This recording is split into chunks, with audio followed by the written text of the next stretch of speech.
The novelist and philosopher Albert Camus once wrote this very famous line, "Il faut imaginer Sisyphe heureux," which means one must imagine Sisyphus happy. But what does this mean, and what does Albert Camus have to do with the myth of Sisyphus?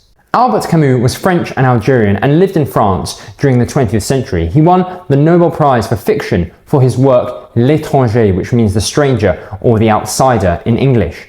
And his philosophy speaks about a concept called the absurd, and this is the conflict between our irrational human desire to find and give a meaning to the universe and the total lack of that meaning that comes from a silent, irrational universe. Albert Camus' philosophy is often compared with that of Jean-Paul Sartre, but while they both agree that life is inherently meaningless, Jean-Paul Sartre says that we should give a meaning to life, we choose our own existence, but Camus says that we should accept with clarity this lack of meaning and try our best to live as best and as happily as we can. So how does Albert Camus fit in with the Greek myth of Sisyphus? Well, Albert Camus has a philosophical work called Le Mythe de Sisyphe, or the myth of Sisyphus, and it's all about this idea of the absurd.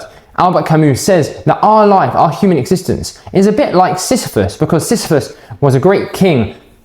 Rumour has it he was the true father of Odysseus, and he cheats death and he angers Jupiter, and he's sentenced to eternity to the punishment of rolling a boulder up a hill. Only when it gets to the top, it rolls down again. So it's this meaningless, monotonous task, a metaphor for our own human existence. But by describing Sisyphus in this way, Camus reminds us that we too, by choosing to enjoy life, can transcend the absurd and all its despair.